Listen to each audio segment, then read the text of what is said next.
our whole problem as accountants Yeah. is to go, okay, we're like I feel like I'm just a hype man right now. I'm just like, yeah. Yeah, get him. What? so Okay. So our fundamental problem, and we don't even admit it as accountants, our fundamental problem is we're absolutely not independent because our money, our paycheck comes from the person that they're saying, hey, they're like going, hey, here's a bunch of money. Now, how did these? Oh, good. I was about to take my shot anyway. This is.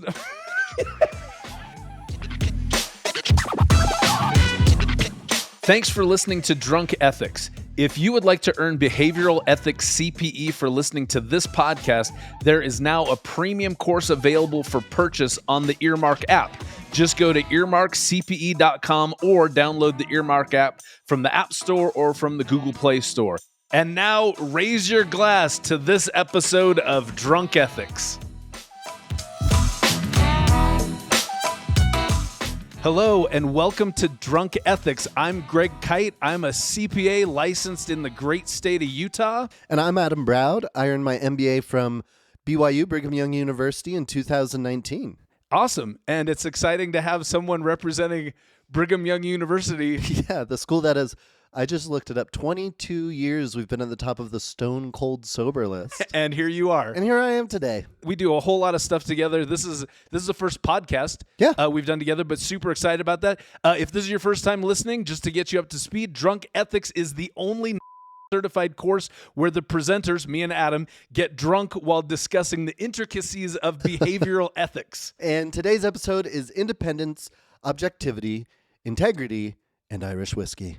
And we will both be taking 7 shots during this 1 hour course. So let's get into that with the first shot. Yeah. Here we go. Very good. Smooth. So smooth. Oh, man. And Greg purposely put my lines right after the shot. Yeah. Okay. We also have it burns, but it burns, Daddy. We also have a third person with us today. We do. The wonderful Crystal Paloa is here as well. When she rings the bell, it's time for us to take another shot. Yep. And today we will be drinking, as you might have guessed from the title of the episode, we'll be drinking Hellcat Maggie, which is an Irish whiskey. And this is not a sponsor. And when we run out of the Irish whiskey, we've got a second whiskey, because clearly that's not enough for 7 shots. Yeah, it's not going to be enough. So they're not a sponsor, and BYU's not a sponsor. Exactly. Let's do this. Just to keep everything above board. You need to know who's sponsoring this stuff. Yeah. And it's not either of those. So we're getting right into it today. Adam. Yes. You're not a CPA, but you are an MBA. Yes. Did you take accounting courses? Oh, they are the ones that I came closest to failing at. Nice. But you are a businessman. Oh, yeah. And a stand-up comedian. Yes. And I'm sure in your accounting course, they did not get deep into the professional ethical requirements of the accounting profession. They did not. I did HR for a while, and we talked about some ethics stuff there. And then I switched to marketing, and they were immediately like, forget all ethics. There is no ethics in this. No. They're like, if you know ethics, do the opposite. That's what we do in marketing. Exactly. That's what I assumed was happening in all marketing It's departments. not a secret. Mad Men, isn't that the entire show Mad Men was based on that? Yeah. And on drinking, so at least that part of it is part of where you came from. Yeah, this Mad Men Light is what the show is. Exactly. So Adam, in the accounting profession, there are 3 main pillars of professional ethics for accountants, and those would be integrity, independence, and objectivity. Just like the beginning of the Constitution. Yeah, we is the that people. Not right? Yeah, or that was the right? Declaration of Independence. Oh yeah, that one. Yeah, there's one shot in only. Here we go. And some other aspects of professional ethics for accountants include professional skepticism. When you hear, do you even know what that is?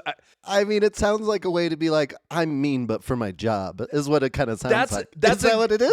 That's how I like to think about it too, where it's like, you're my client and you give me this stuff, but just be aware that I'm going to say, I think this is bullshit Yeah. until I prove it otherwise to myself. Greg feels like you're kind of being an a-hole. That's why you pay me. And they're like, this guy and his ethics. What a Right. great guy. Right. Look Cool. at you're being a jerk. Well, it's in the engagement letter that you signed that's on file. So you knew what you were signing up for. Good. Another one is due care. That should make sense. Child care. I get it. Yeah, you have to make sure your children are being properly. No, it's that you're doing your job well. You're doing a thorough job. Cool.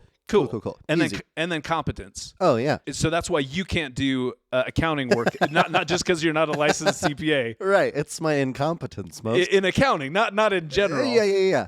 But because you keep specifying, it makes me feel better. But no. But you're a smart person. Oh, yeah, sure. Yeah, me and your mom Not both in accounting. think you're a smart person.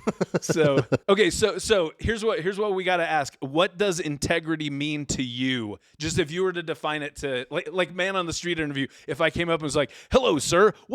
How would you define integrity?" Yeah, it's a conjugation of the word integral. Oh, so it has to do with calculus, which also you did a great job doing. Is that not right? Take the integral of x to the third minus 3x squared. I actually have a math degree, so you're I right don't. in That's my, why I'm trying to pull out of this joke immediately. right, which you should. Integrity is someone who follows through with what they say that they're going to do, but that doesn't work because if you're like, I'm going to murder you, and then you murder them, I'm not going to be like, what a man of integrity. That guy, he really is. He's a man of his word. Yeah. Right. No, I get what But you're saying. it kind of feels that way. Yeah, But yeah. in nice things, in good things. Yeah, and so I think in terms of accounting, like if we're just talking about integrity in general, I always view that as just sort of the super broad. We're doing everything right. Like it's sort of the highest form of moral purity is integrity. Oh, okay. And actually in the AICPA Code of Professional Ethics, here's a pull quote that I have for that just in my back pocket because I teach ethics, and it says that as CPAs we're required to perform all of our professional duties with the highest sense of integrity, which is weird because often in my live classes I'll quote that and then I'll ask people, I'll be like, so does that mean that as accountants we are required to be ethically perfect in what we do? I mean, it sounds like Yeah. based on the definition. Yeah. Whereas all my marketing experience would be like, no one's perfect. Let's keep in mind. Right. These are just loose guidelines. Rules are meant to break. Right. Because in marketing you're like, we're purposely trying to manipulate people to do things they don't want to do. Yeah. So let's just do that instead of be good people. Yeah. Right. Yeah, that's a pull quote from the marketing. The professional ethical guide for marketing. Give it a shot is what it kind of says. Give it your best shot. Yes. Stop short of murder, maybe. Yeah. But if it helps push some products. The follow sentence is just sales written in capital letters is what it is. Right on. So I would, again, back when I do ask that question, accountants, do you have to be perfect? Right. My answer is yes. We're required to be, because here we go. Number 2. Yep. That was a quick 7 minutes. We are going to get crazy drunk, crazy fast. The most amount of shots I've ever taken within an hour is 2. Oh, right on. Well, you're great. there within 7 minutes. So, but don't ask me how much chocolate milk I drank at BYU because it was outrageous. I actually, well, we're not going to get into that. I was going to tell a story, but it'd take us off track. So integrity. So the way I answer that question, yes, we are supposed to be ethically and morally perfect with what we do as accountants. Now, God, you're full of yourself. There are people who push back, who say exactly what it's like, but we're humans, so no one really expects you to be perfect. And you say human calculators. Right. We're robots. So yes, we are actually ethically and morally perfect as long as our programmer was. but the point is that we don't get redos with accounting. So if you commit, in what way? If you commit fraud, you can't be like, "Oh, I'm sorry, I'll pay it all back." Oh, you can't. I mean, that's not part of. If you lie on your report about a financial statement, on your opinion on a financial statement, there's going to be investors who lose their investment in a company, and you can't just go back and go, "You're right. I had a bad day, so sorry." Whereas if you're a marketer, they're just like, well, can you get away with it? That's what we ask. That's what we ask. You know, this isn't for marketers. Oh, Who is my audience? It's accountants. Oh, that's right. But That's a good point. That's a lot of risk. Yeah. So I'm assuming hence the point of like, no, like let's give this more than your best shot. And that's why licensed CPAs are required to get, in most states, 4 hours of continuing education specifically on ethics every 2 years, whereas marketers required to get negative 4 hours of ethics training. Yeah, we're supposed to go to the most morally corrupt places and hang out there for a couple hours. Okay, so as CPAs, basically what they're wanting us to use our integrity for. Because when you think CPA, do you think taxes or do you think financial statements? Where does your mind go? Is it kind of both? I think financial statements mostly. Okay. Yeah, good. And that's obviously integrity does need to apply to tax returns if you're doing tax returns. Which I do. You do your own taxes? Yeah. Well, with the assistance of... Don't say it. They're not a sponsor. The devil. And so obviously integrity should apply to that too. But where as CPAs, what we're licensed to do that other people can't do is do audits of financial statements, audits and reviews.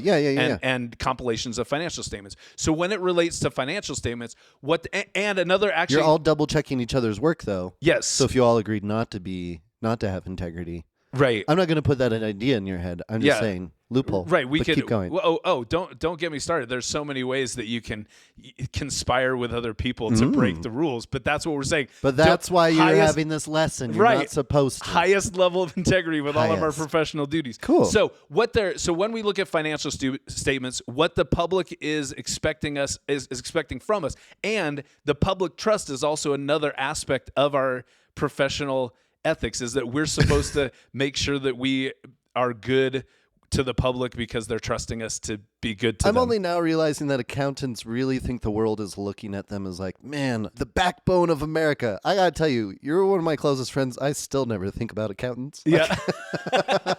But that's great that you guys are putting so much effort into it because it's true my world would fall apart if you weren't. But because it's a big damn deal I like getting paid in an honest way and I want my taxes to be done in an honest way. So it makes sense. It's just something I never think about. Well, and even going bigger picture with that, one of the things like trust makes commerce work. If no one trusts anyone, no one will do commerce with anyone else. Oh, that makes sense. So we're talking what we do helps establish that trust on a big level on, specifically on this. A lot of times we're talking about public markets, but not just that. I have to get at my day job. I don't work at a CPA firm. I work in-house for a group of medical office buildings. Right. And we have to get our financial statements reviewed, it's like there's an audit, which is like super intense, and then a review, which is much less intense, where they just don't look quite as thoroughly and everything. Go, I guess. Yeah, but someone's double checking your work. Exactly. And we're required to do that by our bank. The bank requires it of us because the bank has to trust that we're going to repay them for the, $20+ million of loans that we have with Zion's First National Bank Incorporated. Exhausting but necessary. Yeah. Right? Yep. Because, that all makes sense because no one would do commerce. I hate anytime I go on vacation, I have to do bartering with people where they're like, buy this jacket. I'm like, for how much? And they're like, for how much do you think? And I'm like, $20. And they're like, wrong, $200. I'm like, this isn't going well at all. Right. And a lot of that, again, the bartering comes from because there's no trust. No trust. At all with anyone. Yeah, they think I have $1 billion in my pocket. I think they made that for like $20. Right. Yeah. Exactly. So, so the public relies, and this is the funny thing too, the public relies on the auditor's opinion of the financial statements, which I always think is funny that it's specifically worded as it's our opinion on their financial statements. It's not, that is weird. It is our opinion on the honesty or that the financial statements are correct. Yeah. And so we don't say, yes, these financial statements are correct. We go, our opinion is that they're correct, which is like, we're trying to distance ourselves a little bit of it because we could be wrong. Look at this guy. For me, there's opinions and there's facts, and my opinion is, these are great. Well, that's a very integrous, is that the word? Response. Integrous, it is now. Nice. People know what you're saying. Good. That's right to be like, my opinion is that it looks right to me. Right. And it's like you can't get into every single transaction for a company and that's why. But it's funnier to think of you just looking at a guy and being like, look at this guy. I trust him. My opinion is. But I have professional skepticism, so really I'm supposed to go and go, I don't trust this guy. Prove me wrong. Look at this guy. There we go. Same sentence, different tone. So my opinion the public needs me. They want to make sure that I'm honest, that my opinion is honest. That Right. if I really think it's some shitty financial statements, and I go, Okay. and I go, these are great financial statements. That's third shot right there. It's the most I've ever done. That's it. You're in a whole new world. Wow. That if I say these are good financial statements, when I truly know that they're crappy financial statements, they want to know that I'm being honest. That's a big part of integrity. The other thing is, and this goes back to the do care kind of thing, when I say these are good financial statements, they want to make sure that I've actually done the work to actually have an opinion. Sure. That because you can't just go, well, I haven't looked at anything. Yeah. But I watch, I do a lot of. In my opinion, I have a lot of work to do. I prayed about it. I prayed. And it says these are good financial statements. It was statements. revealed unto me that this is fine. Right. So that's not really what the public wants. Yeah. But that's what they do process. They don't want us praying about it. They want us actually looking at it. That's what I'm saying. Sure. So yeah, do care. Do care. Do care. Yep. So next thing, DUE. Let's get it. We're 3 shots in. Are you feeling it at all? Oh yeah. Are you? I'm having a great time. Good. I feel warm. I feel nice. I definitely feel warm, and this is some good shooting whiskey too. It's I'd nice. probably cuddle with most people right now. Is how I feel. And we're apart from a table, so maybe afterwards. Oh, only a table separates us right now. So objectivity. What do you think objectivity is? That's when like babies see, I love you, man. See a thing and then you cover it up and they're like, it's still there. Right. Right? Yeah. Object permanence. It's like when I close my eyes, the financial statements still exist. Yeah. Objectivity permanence. Yeah. Objectivity. Not close, but I like that. Thank you. That's good. That's why you're telling everyone that's close. That's why you're the jokes guy. Not drunk enough to know when Greg's lying to me.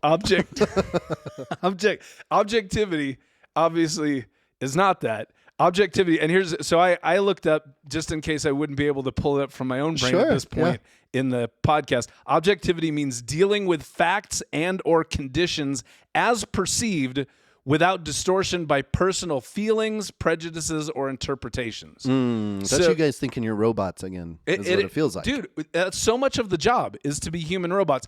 And you're kind of pushing a button because one of the major fears in the accounting profession is that our jobs will be taken over by computers and robots. Oh, sure. So, which, does kind of make sense because even like we were saying, I mentioned you can't analyze every single transaction for an entire year. Well, guess who could? A robot could. But again, they have to be programmed right and we're not there right now. So until robots take over, we still have to be good people and human robots. I guess. Yeah. But objectivity. Well, here's the thing.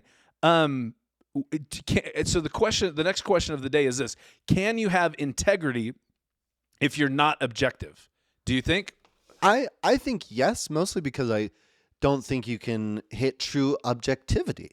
Because I'm a psychologist, so I have a psychology background. Right. And tell me about your psychology background. So one of the things I hate most when I was in business school was all these guys who are like, but if you just think about it logically, thinking as if your brain can shut off all emotions, impossible. Right. Thoughts are emotion. And in fact, prioritizing logic is just prioritizing different emotions over other emotions. So the idea of having pure objectivity, get bent, suckers. You can't do it. You can't. It's impossible. Right. That's awesome. So basically you're saying as much as accountants want to be human robots, at the core, we're not human robots. No, and you should embrace your humanity. Are we cuddling yet? I'm trying. Wait, so what was it? Right. So can you have integrity if you're not objective? And yes. you're saying yes because otherwise integrity would be impossible because you're saying objectivity, true like faultless objectivity is impossible. And it feels like the catch would be maybe you should acknowledge your biases and like try to correct for them, but acknowledge that they could slip in or possible biases as well. Right. I would assume would be part of objectivity. Where if you're looking at something, you're like, hey, yeah, this all looks correct to me. That being said, I do agree with this organization, or I used to work for this organization, still have ties to it. Right. So therefore, that could be a potential bias of mine, but I tried to set it aside for this as best I could. Right, gotcha. And we're going to get to that a little bit later, actually, in the discussion, because there are some very specific rules. I think I could be accountant if you plan that later, and I already found the answer. You're really like, you're teeing up all of this stuff. Here's one of the things why I think integrity. Well, and let's table the possibility that objectivity is impossible. Okay. Okay. Let's say that it is possible to be objective. The thought experiment. Okay. But if you could be objective, can you have integrity with, well, I am a little bit feeling these shots right now. Yeah. Could you have integrity if you're not objective? Here's the thought experiment I want to say. Let's say you put your child Asher in a beauty pageant. Sure. Okay? And so 2022, do what you want, man. Yeah, and so he's in a beauty pageant. How old is Asher? He's turning 4 next week. Right on. He's adorable. He's so cute. Needs a haircut, but so cute. I never seen him with glasses till this morning. Oh yeah, because he's a very irresponsible 3-year-old. Wait, what? Oh, he doesn't wear his glasses. But it's adorable. 3-year-olds in glasses is adorable. Super cute. And today he was showing me his dragon. Yeah. He was showing me a raccoon. I go, "Is that your raccoon?" He goes, "No, this is someone else's raccoon." Integrity. So, it wasn't his raccoon. It was his cousin's raccoon. He wasn't lying to me. No. But if Asher beauty pageant is in a beauty, thank you. Yeah, I got you. I don't feel like it's affecting me, but my train of thought is definitely. But that not. Raccoon seemed so important. It was super important, and his glasses because he's adorable. It's so important. Back on the beauty pageant. So Asher's in a beauty pageant. Yeah. And this would not happen. Yeah. To Asher. But am I judging it? No, you're not the judge. Okay. But here's the thing. You have to. So the judges are like, we are sorry, but Asher is the ugliest child so help me ever seen in our lives. Now you have to give your opinion to the public, to the markets of the United States of America, on which your 401k relies. You need to give your opinion. This is number 4. That's not good. You have to give your opinion on whether or not you think on the honesty and the accuracy of those judges' opinion. I'm auditing them. You're auditing their opinion of your son. Held to pay.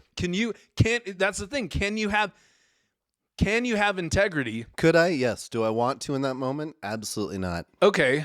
Shots will be fired. Gotcha. My boy is beautiful. Yes. And my children are beautiful as well. Good. And all God's children are beautiful. Good. 4 shots in.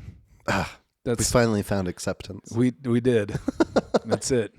And so really, with that, anything that comes back other than your child is a glorious gift from God, would be, if they're like anything other than that, you would have to give you'd have to give an adverse opinion to that saying. Sure. So if someone else's ugly child got up and they said, "This is the most beautiful child on the world," could you have integrity with that? I think in that scenario I would be fine with that one, because someone else's beauty does not reflect on Asher's beauty, so that's fine. And you're objective in that case. Yeah. Yeah, exactly. So and that's what we're getting to is that if you're objective, if you're not objective, your integrity is going to be called into question. Sure, understandably so. Yeah, and which even comes back to a bigger But anyone who saw my child and said he was not beautiful, their integrity would also be called especially into question. after you give me 4 shots and say my kid's ugly and maybe you forever. Absolutely. So this is the only certified behavioral ethics course that's full of swears full of the swears.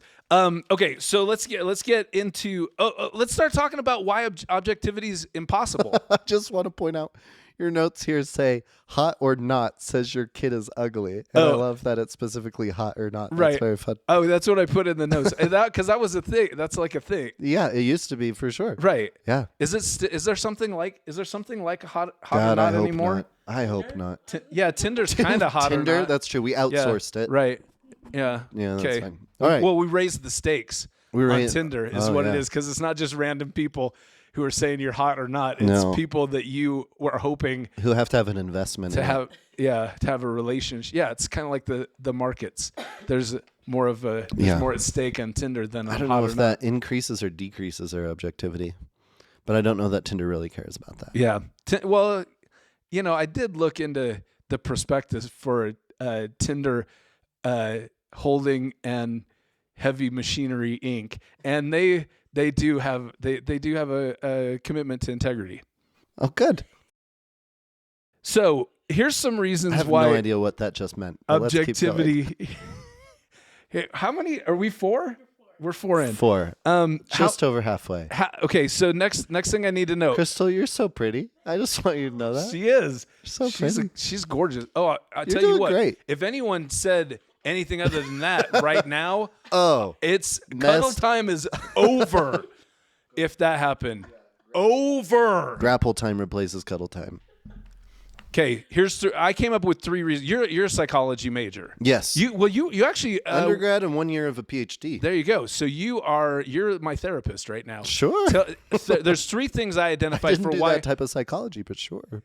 Here's three reasons why I think objectivity is like perfect objectivity. Go on. Is impossible. One of them is confirmation bias. Yeah. Tell me what confirmation bias is. Confirmation bias is when a priest in the Catholic Church is confirmed to be a priest, and everyone's like, "Is this even legit?" And they're like, "Absolutely, it is." And people are like, "That's confirmation bias." Right. Secondarily, confirmation bias is when you don't know much at all about Catholicism, though. I have no idea about Catholicism. I've been to mass so many times, though. That's true. Have you? Oh, so really? many times. I've been like once to a Catholic mass. At least 24, which doesn't sound like much, but ask any Catholic, and they're like, "That's about as much as I've been as well." I thought you were going to say, ask any Mormon, and they haven't been there nearly that many. Even less. But yeah, Catholics. It's not their religion. No, good point. Confirmation bias is also when you find things that just agree with you, and you're just like, "Oh yeah, see, that's right," because that was my opinion, and my opinion is right. Yeah. Right? Yeah, I think so. Yeah. Like the way I think Nailed about it. it is so let's say we spread out like the evidence for or against let's just say financial statements again, because that's what we're talking about. Sure. So let's say we spread out all the evidence on this table. Yeah. About I don't have a clue of what it says because, like I said, I nearly failed accounting. It's okay. I'm here. I got you. Oh, thank goodness. So we spread it all out, and there's certain things that might indicate that the financial statements are accurate, and certain things that might indicate that the financial statements are not that accurate. Probably the numbers. And if I go in it going, this. That was a pretty funny joke, wasn't it? It was, as soon as I said, I almost interrupted and was like, "That didn't get any laughs," but that's a pretty funny joke. That was a pretty funny joke. And I latch onto something like whatever I'm assuming at the beginning that these financial statements are correct or that they're incorrect. Confirmation bias says that once it could be like so let's say my bias is that they're not correct. Okay. And I go along and I say, so this thing shows that they're correct. This sort of shows they're correct. This is an indication they're correct. This is an indication they're correct. This is an indication they might be incorrect.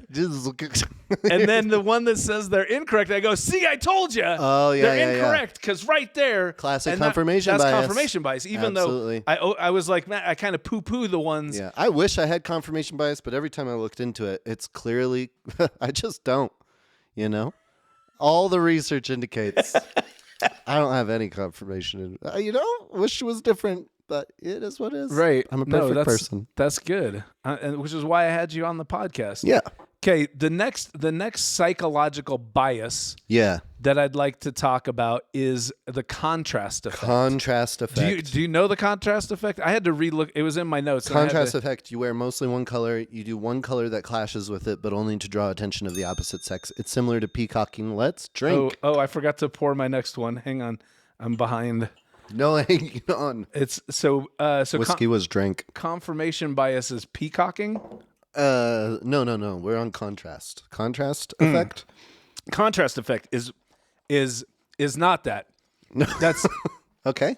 Right, but that is what it might be in the fashion world. Yeah. If this was that's the contrast effect. Ethics for fashion people. We established at the beginning, I like to hit a broader market than you do. True. But what is it for accountants? Contrast effect. Well, it's not anything for accountants. Accountants don't know what the hell contrast effect is. It's something for psychologists. I don't think I've ever heard of this. You haven't heard of it? Oh, okay. Here, well, it's a very simple concept. Okay. It's that it's that you're like let's talk about again, people being handsome, like the hot or not sort of thing. Sure. Like but let's not talk about kids in this scenario. No, I'm going to talk about you, please. Adam. So I would say you, Adam Broud, and this isn't just because I've had now 5 shots of whiskey. You're a handsome fella. I'm a handsome fellow at 3 shots, if you ask me. And I would say objectively, you're a handsome person. An objective 6. Okay, back at you to talk about me now. We got this one. What? Oh, you want me to say you're objectively handsome? No, tell me objectively. How do you think I look? Objectively handsome. Yeah. I don't know if people are going to see this, but Greg is like super fit. Oh, well, dang, thanks. So now here's cares about his body. So let's talk about Good fit. for you. Okay, so let's talk about fit. So yeah, I work out every day. Every day? Well, 5 days a week. Every weekday. I work out weekday? for about 90 minutes lifting some weights. Goodness. I feel pretty good about my. No one can see this, but Crystal is nodding her head so enthusiastically at this. But she's like, and I watch on the sidelines. And Crystal she likes my arm muscles, my biceps. My wife's an arm person as well. Yeah. So please only wear long sleeve shirts. That's why I do. That's why I cover up when I come to the Broud household. Good. That's integrity. Put me next to Dwayne "The Rock" Johnson, and I'm a noodle-armed child. That's true. Compared to him, that's the contrast effect. Yeah, is he wouldn't even like. I wouldn't even be worthy to be his weights. He could curl me so easy. Oh yeah, it would be dust on the scales. Which again is actually, it's funny you mentioned that, because I bet you I'm probably a good at least 60 pounds heavier than you are. I'm 180. Okay, make that 185. Yeah, I'm 60 pounds heavier than you. Nice, all muscle. Which means these shots have a whole lot of me that they got to affect than you. You're at a disadvantage when it comes to Hellcat and Maggie. They are surging through the skin and bones so quick.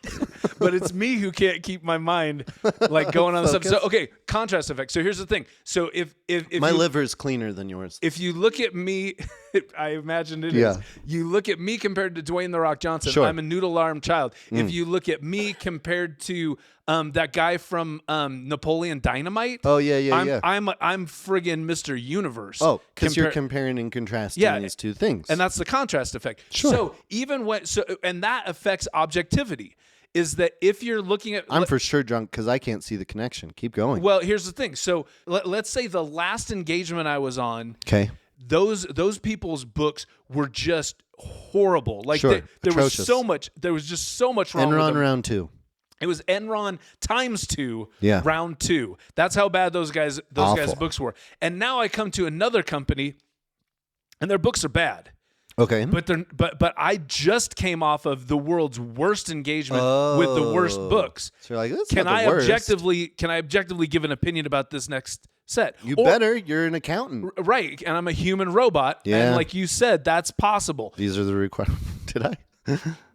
But alternately, if the last engagement I had was super bad. No, was amazing. Oh, it was amazing. Everything was absolutely perfect. Like I had golden. I had no notes. I had no adjusting journal entries that I request that they record in the financial statements. I don't have any reverse Enron examples to give. If this was cleanest accounting doesn't show up in the news as frequently, right? As not nearly as much. I actually don't either. I was like, you know what I do have? I don't know. Utah Valley Medical Offices. Oh, that's my company. Nice. So let's say you just came off of when the auditors come off of my review, the next people they get thrown in the toilet because compared to my books, their books are crap. Yeah. Pure shit. So either way, contrast effect. Yeah. Is a way that you can't, that's going to impair your objectivity. I feel like we've been talking about this for 10 minutes. Like time has extended.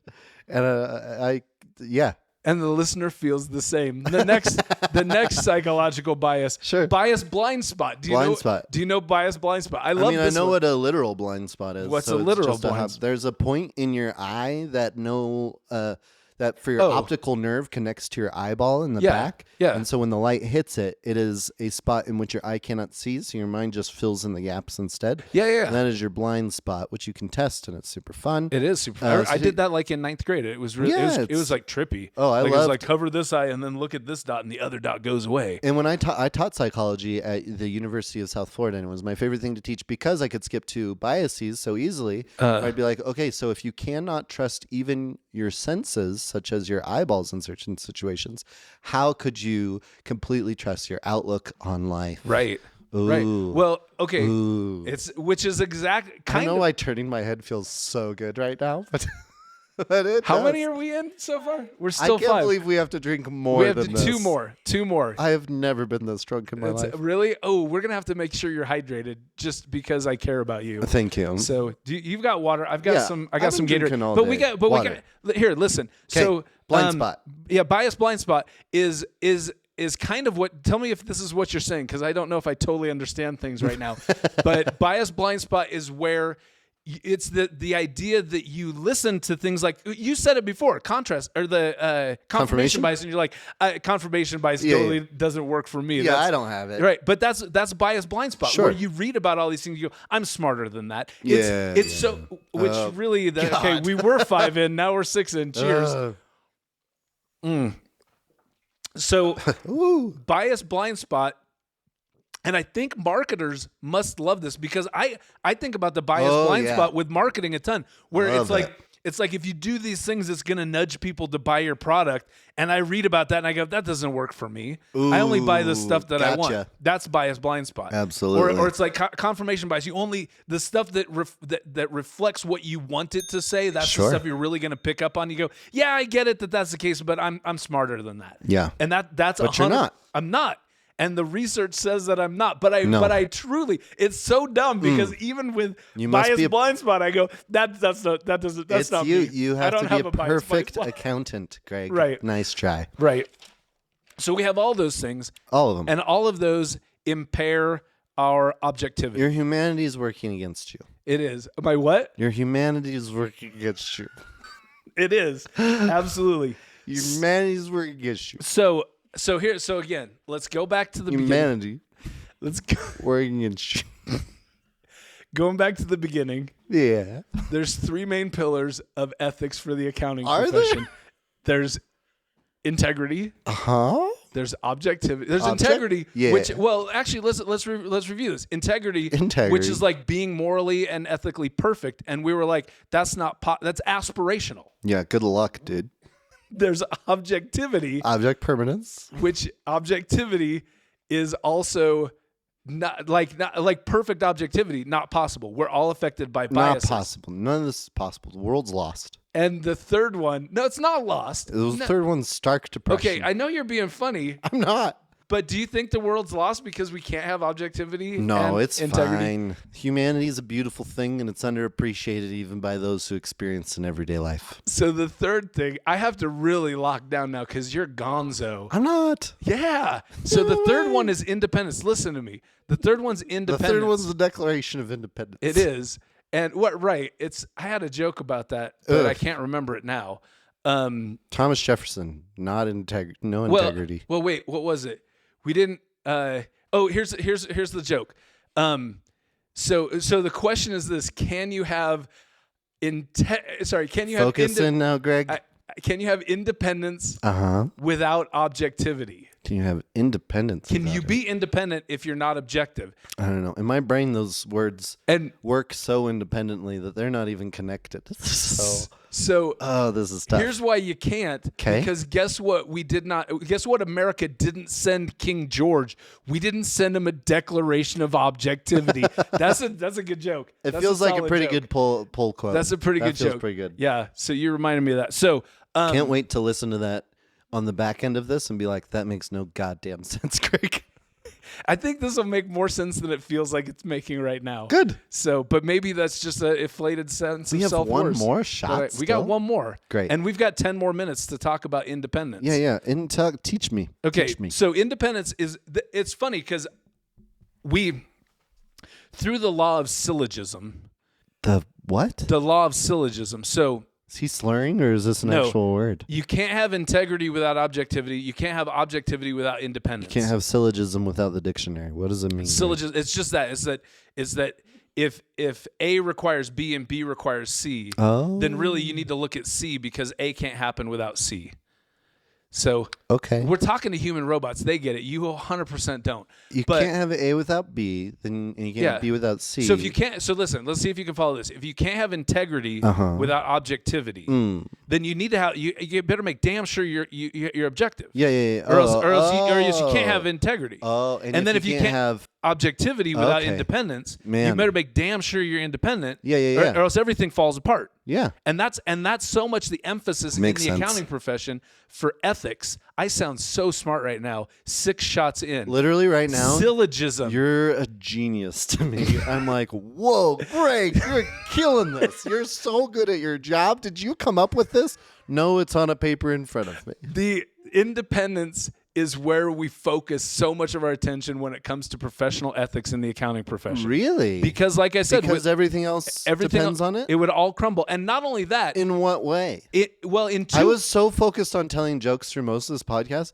but you just reeled me in. I'm fascinated. in 2 ways. So the one way is in reality, without independence, you can't be objective, and therefore you can't have integrity. The other thing is, if you're not independent, so let's say, again, let's go back to the trust thing. Please do. Is that, are people going to trust you if you're expressing your opinion about your kid? Are you independent from your kid? No. No. Were you independent from the other kid that was said that he was better? Yes. Yeah. So that was independence. I don't know that kid. So if everyone else was trying to trust your opinion about the results of this beauty pageant, they would trust them with the kid that wasn't your kid. They but wouldn't not trust my own you kid. with your own kid. Exactly. And that's the same thing here. The public needs to trust accountants' opinions about financial statements. Okay. They're not going to trust your opinion if you're getting a kickback from the company that you're doing the audit from. So who pays me to do the audit? That's the thing.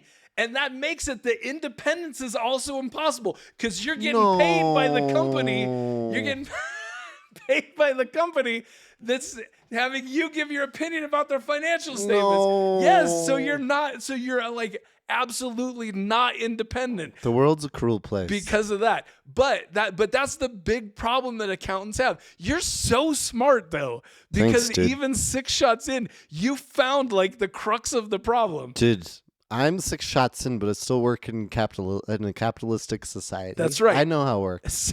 So our whole problem as accountants is to go, okay, we're like I feel like I'm just a hype man right now. I'm just like, yeah. Yeah, get him. What? So Okay.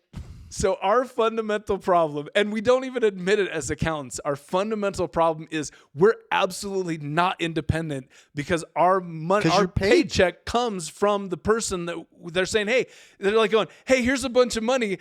Now, how do these? Oh, good. I was about to take my shot anyway. This is. I was like, let's just do this now. Okay, I forgot to pour mine. Let's get this over with. Let's get going. Whew, I have never been this drunk We're before. 100% of our shots in through this podcast. So, am I coherent? Yes. Can you understand me at least? Oh, thank goodness. Yeah. Was that coherent? Oh, thank goodness. So I feel like okay, sure. Keep going. So the fundamental problem that we have is that we're not independent because the company that we're giving our opinion on their financial statements, they pay us for that opinion. Yeah, that's not cool. Not cool. I mean, that's fine. You're getting paid. That's good, but it doesn't help your objectivity and independence and all that stuff. And as accountants, we want to be independent so bad that we don't even acknowledge that money impairs our independence. You don't acknowledge it? No, well, we're acknowledging. I'm right acknowledging. now. I will, because that's my job, and I want to tell everybody right now: your independence is effing impaired because you're getting money from the client Are who's people saying, going to listen to this podcast, and agree with you? Or yes. They absolutely. They're like, yeah, we don't really want to acknowledge that because that fundamentally impairs your independence. But what we look at is other things that impair one's independence. Like, for instance, here's some things that we say impair our independence. So funny. So if I'm auditing Disney Corporation. Okay. And they have like hundreds of thousands of shares of their company that are out in the markets. Yeah. If I own one share of the millions of shares that are out there, am I independent or am I not independent? You're dependent upon that one share. Exactly. So my independence is impaired because I own one share of Disney stocks, which Not might as give me impaired as I am, but you're impaired. The other thing, okay, let's say if I did the books for Disney, yeah, and then I audited the books for Disney, yeah, would I be independent If you did them and then audited yourself? Right. No, Greg thinks Greg does the best work. Right. I would think I did the best work. Exactly. If Adam gave Adam a grade, Adam gets an A+. Exactly. So my independence is impaired if I audit my own work. Yeah. Exactly. Yeah. Easy. You know this stuff. Okay. Now here's the other thing. If let's say I work for Disney. Okay. Like let's say I'm not even an accountant. Let's say I'm a marketer for Disney. Let's say that you're even like. Let's say you play you're Winnie the Pooh in the park. Okay, I'm Winnie the Pooh. I'm the mascot Winnie the Pooh. Super buff Winnie the Pooh in the park. You can't see because of those costumes. Greg is so jacked. Have you seen? I want every listener to know that he is, and this isn't a joke. I can't tell jokes at this point. I'm too impaired to tell jokes. Greg's like super friggin' ripped. This is true. So imagine Winnie the Pooh he mentioned Dwayne "The Rock" Johnson. He's not far from that. I'm far from that. I don't know about that. I've been watching all the Fast and Furious movies, and if you went in you are a mix between Vin Diesel and I want to say Greg "The Rock" Johnson, and let's just call you that. Awesome. Okay, so if I worked for the company even as Winnie the Pooh, and then I audited just a smackerel of and then accounting. But no, like for real. Actually, let's say that's the truth. Let's say if I. That was really funny too. And I'm trying to keep us on topic. But you keep throwing me off. I know you are. Okay. And it is my goal to keep you off topic right now. So let's say I'm a CPA like I am right now. But right now, like my moonlighting that I do is stand-up comedy that I do with you. And Winnie the Pooh. But let's say it was Winnie the Pooh. Okay. And that my moonlighting job was being Winnie the Pooh at Disneyland parks. Mm-hmm. But my day job is being an accountant. What? But then my day job, I have to audit the books of Disneyland. But I'm Winnie the Pooh for Disneyland. And if it came out to the public that I'm Winnie the Pooh for Disneyland and I audit their books, am I independent or am I not independent? You're dependent. You're getting paid through Disney. Exactly, because I don't want... The amount of effort it took for me to remember what company we were talking about, and it's one of the most commonly discussed companies in the world. But you're exactly right, because... I don't want to keep my paycheck coming in as Winnie the Pooh. Yeah, so you're tempted to be like, oh, Disney looks great. Everybody don't even pay attention to this. Especially if they're going down the toilet. I'm like, I don't want these guys to go out of business because I need my Winnie the Pooh side hustle to pay for my Subaru Crosstrek that I got out there. So I need that. So I'd be like, no, even if they look horrible, I go, no, these are great because I still need that sweet, sweet Winnie the Pooh money to pay for my Subaru. Don't look at this money. Look at Splash Mountain. Come take a ride down. Okay, we're pretty close to being done. Good. And there's not a lot I can do. I'm going to read my paper to see if there's more important things that we need to say before we're done with today's podcast. Winnie the Pooh doesn't know what to do. Independence, I love you, man. Independence is a state of mind. Oh, this is a state of mind. No, the next ones. I copied these. I copied and pasted these out of the AICPA's. What was it? It was plain English. They called it this. They called it the plain English definition of, or like it was a whole publication they had called the plain English. Here's what independence means. You dumb motherfuckers. I think long title, but I respect it. Independence. Here's what it says. Yeah. These are quotes, but they're not like quotes, because like I took like they were really long, and I was able to make them shorter. Okay. Because accountants mostly deal with numbers, so when you give them an opportunity to talk, they're going to go for a while, I assume. Right, and I don't want that. I want it shorter. So here's what it says. What's it say? Hit me with it. Independence is a state of mind that permits a member to be unaffected by the influences that compromise integrity, objectivity, and professional skepticism. I can't hear the word member without thinking penis, but I appreciate that. Gotcha. You're super drunk. I couldn't think of 7 shots in. They talk a member. That's like another word for CPA. So independence is a state of mind that permits a CPA. Whoa. If we go back to A is B and B is C, so if member is CPA, does CPA mean penis? No. Certified penis accountant.